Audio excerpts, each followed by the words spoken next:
Use headphones for a better experience.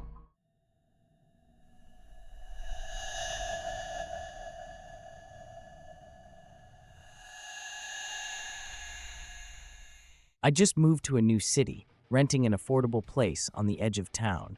The landlord seemed nice, but something about the apartment felt off. It was eerily quiet. One of my neighbors was an older woman, Mrs. Caldwell. She was always watching, always muttering about people who should have listened. I shrugged her off at first. Everyone has their quirks, right? On my first night as I was unpacking, I found an old cell phone shoved in the corner of a kitchen drawer. It was a model from years ago, covered in dust and dead. I charged it out of curiosity and wondered who had left it there. Once it powered on, messages started pouring in, hundreds of them, each more desperate than the last, dating back months. They were from a contact labeled unknown. The messages had phrases like, "Why aren't you listening? He's getting closer," and "It knows your name now." At first, I thought it was some prank from a previous tenant or someone's idea of a joke. I turned the phone off and left it on the counter, trying to shake off the weird feeling it had given me. But around midnight, the phone buzzed again, even though I'd powered it down. This time, it was a call.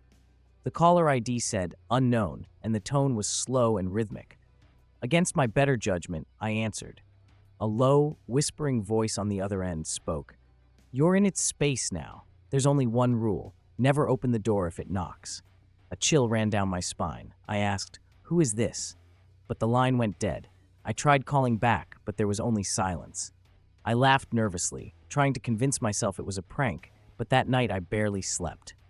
The next day, I ran into Mrs. Caldwell in the hallway. She looked at me with wide, serious eyes and muttered, "Did it call you too? You're not the first, you know." Then she said, "Ignore it. But if it knocks, if you hear it, whatever you do, don't open the door." That night, around 2 a.m., I was jolted awake by a knock on the door. 3 sharp, deliberate knocks. I froze, thinking of Mrs. Caldwell's warning. I wanted to brush it off as some drunk person at the wrong door. But the knock came again, louder and more insistent.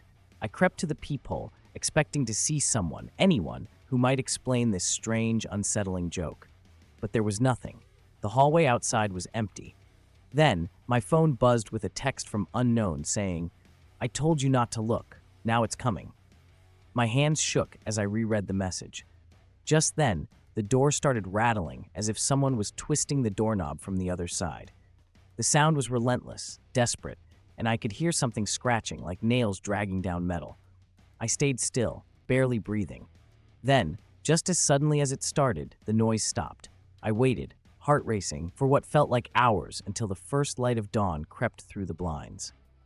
I finally dared to check my phone, hoping to call someone for help, but all the previous messages had vanished. Only one new message remained: "Don't leave." Over the next few days, the knocking and scratching continued every night. I became paranoid, barely sleeping, and constantly waiting for the sound. But one night, it didn't stop after a few minutes. It kept going for hours, relentless, unyielding. By now, I was exhausted, feeling trapped, and desperate to leave. But when I opened my door to run, there stood Mrs. Caldwell, her face blank and almost otherworldly. She simply said, "You shouldn't have answered. None of us should have." I couldn't take it anymore. I left the apartment that night and never returned. I later found out that I wasn't the first tenant to experience the knocking.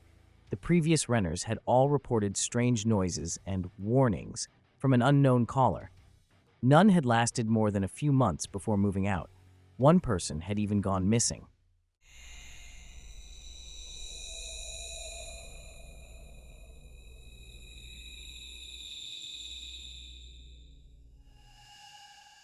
Don't miss out on the scares. Go subscribe to the channel for terrifying stories, legend breakdowns, and more. Bell turn on notifications and experience horror like never before.